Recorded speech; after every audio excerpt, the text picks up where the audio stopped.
Hey everybody, we're gonna get started here. Oh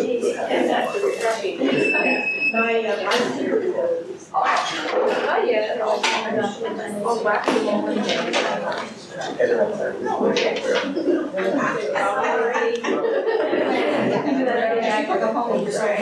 Okay, I'm gonna call the meeting to order.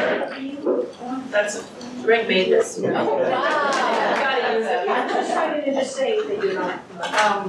So my name is Karen Lack. I'm the vice president of LPNA. Most of you know me, but there are a few new people, and so I think it's good to introduce the board members at the beginning. So we have Greg Peck is right back there. He's the president, and Amy is secretary back there, and Alan is a member of at large, and Barbara is the treasurer back there. And then we also have Herb Bowen, who's another member at large, and he signed it. So we're going to start with the LPNA business, which is primarily the election of the board members for next year. So every year about this time, we have, we go through a process. People elect others, or they elect themselves, and then we. Actually, I'll just read the how we do it. So our bylaws provide that nominations must be received in writing 30 days prior to the election, and the nominations we are voting on will receive by November 15th. Our current office holders are nominated for next year, and there are no contested positions. So I just introduced Greg, myself, Barbara, Amy, Alan, Herb, Bowen. And in accordance with the bylaws, the election will be held by a show of hands. So if everybody here is a Las Paseos resident, only residents of Las Paseos can vote. So, and all Las Paseos residents are considered members if they're over 18. So, since there are no contested positions, I move that the board be elected together as a slate, and I need to have a second. So does anybody second that motion? Okay. So all LPNA members in favor of electing this slate of candidates to the board, please raise your hands. And do I have to count? Right? Do I have to count? It's an yes. Unanimous. Okay. Is anybody opposed to the board continuing on as the board? Okay. Now you can say it's yes. So you've just elected the board to continue what we're doing next year. So the next thing is the Beautify San Jose grant. So again, every year we go through a process where we petition or we apply for a grant of money to the city of San Jose. And that money is used for things like beautifying the parks, improvements, different things that we can improve the neighborhood. And it also is used for things like our National Night Out. There are a few new faces, so I'm not sure if you've all been to our National Night Out. It's a huge event. How many people did we have last year? 550? Yeah, okay, so 550 people, which is a really good turnout for our neighborhood. Really good blues band. Yeah, blues band and bubble guy that blows big bubbles. It's a great event. So, anyways, we've been awarded the grant for next year for $5,000. We've not received the check yet, and our largest projects included under the grant are going to be for more improvements in Las Paseos Park and National Night Out. Do we have any idea what we're going to be doing in the park? Are we going to be doing trees, more trees and benches, anything? Do we know anything? Yes, more trees and benches, and possibly some native plants. Okay. That's a section over by the tennis court, that's the ground section. We're going to turn that into a native plant garden. Oh, cool. Okay. So that's a maybe. It's a maybe. A lot more than this grant. Okay. So those are some of the plans, anyways. But we try to put it to good use too. Since the park is such a central part of our neighborhood, it's a place to put money and invest money that will benefit everybody that lives here. Okay. So with that, that's the LPNA business, and I'm going to hand it over to Christina Ayala, and she's going to do an update from the police department, San Jose Police Department. Christina?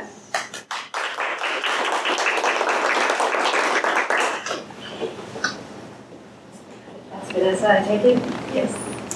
Oh, then I think No, she said. No, I don't take, you go first. No, no. I'm gonna take a seat right here. It's fine, yeah, so, okay, so we're just gonna switch it a little, because we do a little bit of time constraint. And so Vanessa, from District 2 office is gonna be doing a District 2 office update. Vanessa, stand up. Hello, good evening. Vanessa Sandoval with the Office of Councilmember Jimenez. As I always say, this is my favorite neighborhood association, so. You say that to But I don't say that to everybody, believe me, there. Yeah, but we've got this recorded. No one's got it on tape, so.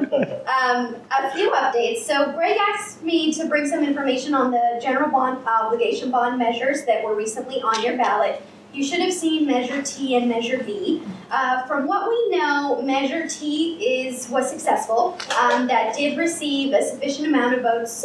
You needed 60, I think it's like 65% or something of the 66% of the vote. So that one looks like it did pass, and that basically is going to provide funding for public safety.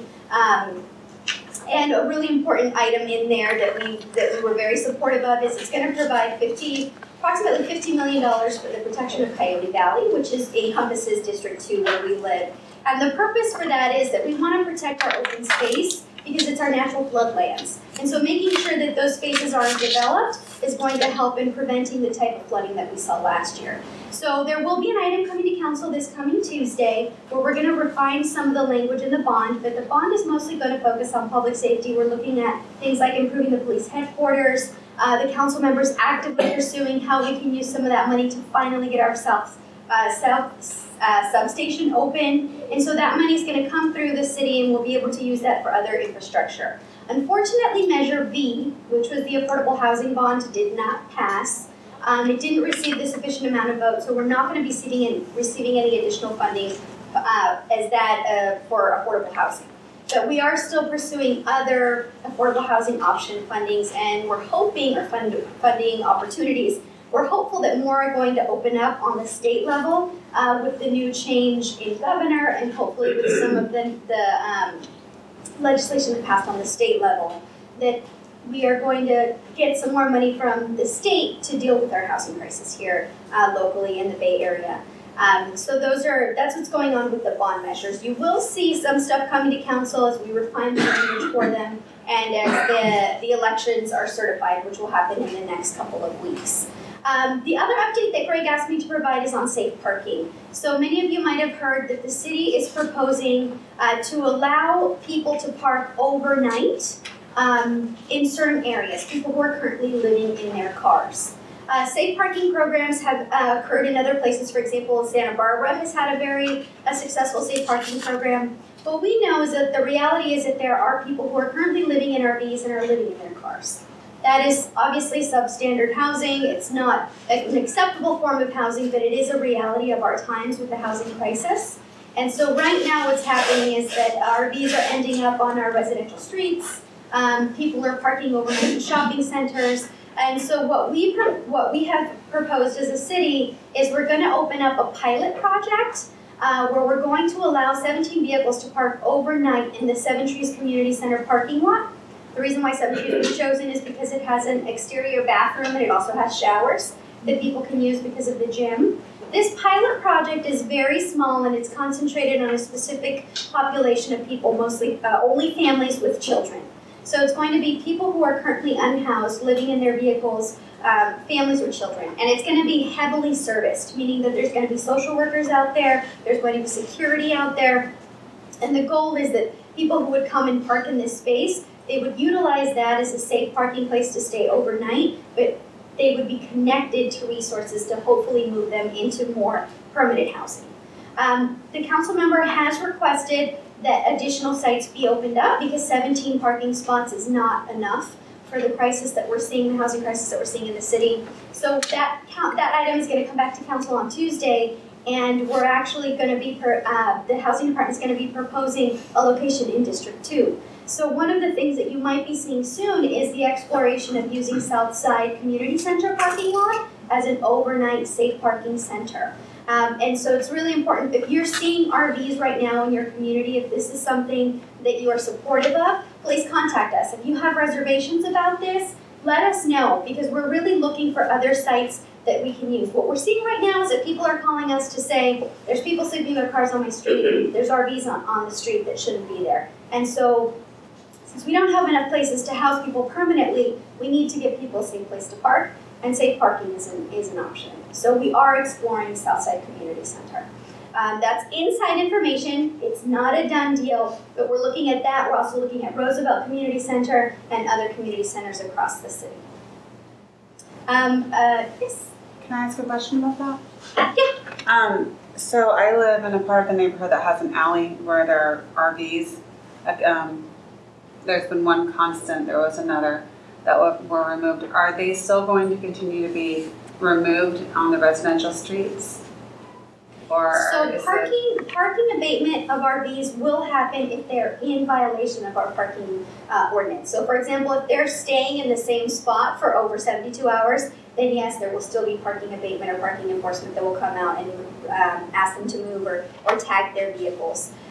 Or if they're parking in locations where they're not allowed to park. For example, some of our city streets have certain parameters as to how tall or how long the vehicle can be. There will still be parking enforcement.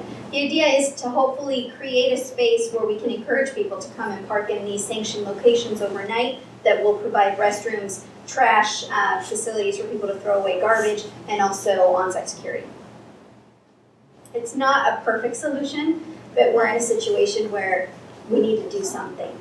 You said on-site security? Yes, All yes. these safe parking Yes, spaces will have on this, on-site yes, security? there'll be on-site, there will be on-site security, and there is a screening process. So for example, the pilot project that's gonna kick off at Seven Trees Community Center, there's a screening process. People have to answer a questionnaire, provide information, and they have to fit sort of the profile to be accepted into the program, and they then are paired with the social workers to get the heavy services that they need in order to get out of the homeless situation that they're in. And then lastly, some good news, not to say parking isn't a good news, I think it's a step in the right direction, is that we're going to be having a holiday party on December 15th. You might have seen our email blast that came out yesterday. This is a Saturday. We'll be doing it at Southside. It'll be similar to a party that we did last year where we're going to be recognizing community members. So we have 5 different community awards. Community Leader, Stellar Senior Award, Outstanding Youth Award, Woman of the Year, and City Staff of the Year. And we're collecting nominations from all of our community members. So if there's someone in your community that you want to nominate for one of these awards, please, the flyer for the event is here. And if you received our email yesterday, there's a link to a online form that you can fill out and nominate whoever you feel should be recognized at that event. Any other questions in terms of city policies? Regarding Measure T and Coyote Valley, is there, so 50 million to purchase land? Yes. Is there a particular parcel that is targeted at all, or? I don't think we've gone into that finite detail yet, but we have been working very closely with nonprofit organizations that work out there regularly, so Open Space Authority and Community for Green Foothills. And so we're looking for parcels. Usually it's mostly parcels that are currently being used for agricultural land or that are zoned industrial that we can purchase and preserve as open space. Another one last question. Vision Zero, do you know much about Vision Zero? The bikes, the safe. Yes. So Vision Zero is a city program that was implemented and the goal of Vision Zero is that we have 0 fatalities on our roads. It's specifically with people who are using bikes. And so through Vision Zero, we've just recently, I don't know if you've been in downtown lately, in downtown there's a lot of construction. There's these bike lanes, and there's these, they're protectors, so there's these poles in the street so that the bike lane is actually protected from vehicles. And what we've done is we've shifted the bike lane all the way over to the sidewalk, put in these sort of barbell structures, and then there's the parking. So it looks a little weird. It looks like cars are parked in what should be a driving lane, but it's actually not. It's now the parking lane because we've moved the bike lane all the way over to the sidewalk. So we're seeing that a lot in downtown and in other places. We had some bike safety, some bike lanes put in here on Cottle Road. If you go to Marshall Cottle Park on Chenoweth, we recently had some bike lanes added there. And so the goal is to make our streets safer so that we can encourage bike traffic and pedestrian use of our streets. Then hopefully relieve congestion. That way people are out of their cars and riding their bikes or walking. Anything on, Karen, anything on high-speed rail? Oh, do you, I was gonna say something at the end, but do you, direct from the office, are you prepared to say anything about high-speed rail? So high-speed rail, as you all know, is an ongoing project for District 2. Currently, right now, we recently had a small meeting with some community members to talk about what are District 2 priorities, what are the things that we want to see in District 2 if and when high-speed rail comes through. The City of San Jose is actually bringing an item to Council on December 4th where they're going to outline the city's priorities in terms of high-speed rail. Some of the things that we're highly advocating for in District 2 is grade separations on at least our biggest thoroughfares, which is Branham Lane and Chenoweth, because those aren't currently a part of the proposed plan. So we don't know, with the new governor coming in, high-speed rail sort of up in the air, we don't really know if it's going to be prioritized, if there's going to be more money invested, or what's going to happen. But the city has come together with its proposal for what the city wants to see out of high-speed rail. That's going to come to council for approval in early December. And we're actually going to be reaching out to Greg and all of the neighborhood associations, to Greg through the NLC, the Neighborhood Leadership Council. Because what we would want to see, ideally what we want to see, is we want to see an organized community effort in District 2, similar to what we're seeing in District 3 and in District 6. So whenever there's a high-speed rail issue that comes forth, we're getting letters of support or letters in opposition from organized residents in those districts. And we want to facilitate to have that same feedback, because we know that South San Jose often gets shortchanged for downtown.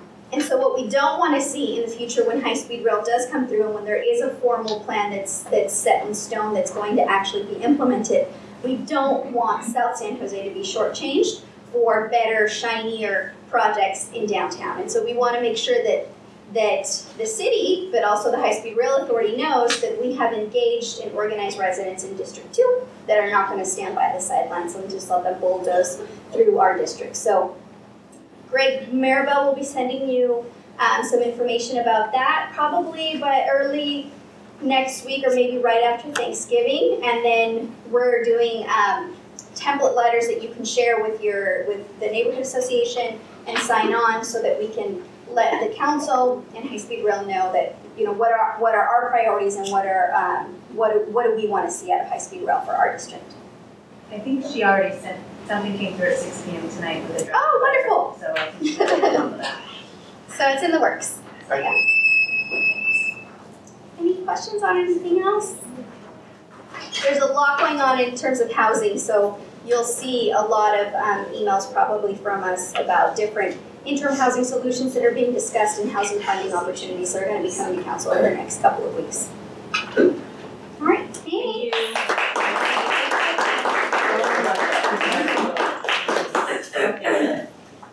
Okay, so now we're going to turn it over to Christina Ayala of San Jose Police Department. And are you Sergeant or Lieutenant? My last name's Anaya. Oh, Anaya. I remember. That will actually help things very much. So I'm getting over a cold, but the smoke is really killing me. That's what we're going to complain over. So my name is Christina Anaya. I've been here in San Jose for 22 years. I worked for the Santa Cruz County Sheriff's Office for 2 years before I came here. I've been a lieutenant for about 5 minutes. Well, since July, but not very long. And I was a sergeant for 10 years before that. I just became assigned here in September. Swing shift with Sunday, Monday, Tuesdays off. My husband last shift, I don't know if you had any of these in the 6 months prior, March to September, but my husband was working out here on the exact same shift, and I kind of replaced him, and he was able to go to day shift. And we met him. Okay. I'm the better half. Yeah. So I wanted to pull stats. We have this new computer system. Well, it's not new. It's just I'm new to using it. and I like to pull stats for the meetings that I go to. So I came in today and I pulled the stats and there was like 3, 4. I didn't even print it. I thought for sure there was something wrong with the computer system. It was like 1 vehicle burglary, 1 residential burglary, a stolen vehicle, and maybe a vandalism. So then I called the person who runs the system down to my office to show me what was wrong with this, because I've never seen no stats, right, for any sector of the city, whether it's small or large. And he said, no, this looks right. So then I went to my captain and said, you need to pull those stats for me, because there's only 4 stats. And For what period is that? for the last 90 days. Wow. Which I still think there's something wrong with the system, or else you have a super safe neighborhood. But he said this is a relatively safe neighborhood. So that is a positive thing for you guys. And I'm sure half the city would be very happy to be in your shoes. Yeah. So, and I didn't even print those stats, but again, I think it was 1 residential and vehicle burglary and vandalism. And now, if the shopping center was included, that'd be a little different, because there's a lot of 44s and vehicle burglaries out of that, but. So just in our neighborhood is. For 90 days, so. What's That's going on right. at the shopping center, did you say? Mm-hmm. What did you say about that? It's not in the boundaries Uh, of your neighborhood association. But- But it affects your neighborhood association because it is on the boundary, but Yeah. it is not included, and primarily because there's no residential areas in there. But when the captain gave me the boundaries, it wasn't in there, but a couple more things there, but really not much there either. I compared those stats at that shopping center to Oak Ridge, and no comparison. Which shopping center, the Lucky or the Cottle one? The old Knothead, I think referring to the Knothead, the old Knothead. Oh, okay. The soon-to-be grocery outlet. Is it gonna be a grocery outlet then? Is the Knoxville still open? No. Closed for what, 2, 3 years? Closed 3 years ago. Yeah, grocery outlet's a little different kind of store, but, I wanted to talk about some of the things that is affecting the city. Some of the biggest complaints we have is the increase in burglaries, which we all know about, the increase in carjackings, strong arm robberies, all those things, especially as we head into the holiday season, are very important. And the homelessness and some of the blight issues associated with it. So now that we are finally rebuilding our department, slowly, because we have a lot of, we call them baby boomers, but there was a mass hiring about 25 to 27 years ago of officers. And as soon as they get that 25, 26, 27 years, they're out. So as we are filling these academies, probably 50%, so with an academy, 2 academies of 50 in a year, we're retiring 50. So we are gaining, just not as quickly as we had in years past, because this big group of people before the hiring freeze are all leaving now. So with the increase in staffing, we did create or recreated some units we had cut during the budget cuts. One of those is the street crimes unit. That unit, it involves 6 officers and 1 sergeant. They both work in plainclothes and uniform assignments, depending on their tasks. They focus on illegal camping enforcement, crimes that occur in city parks, so the drinkers, people that urinate in public, those types of things, loitering and trespass violations, street level narcotics, and then blight related issues associated with vandalism, illegal parking, and illegal dumping, which we talked about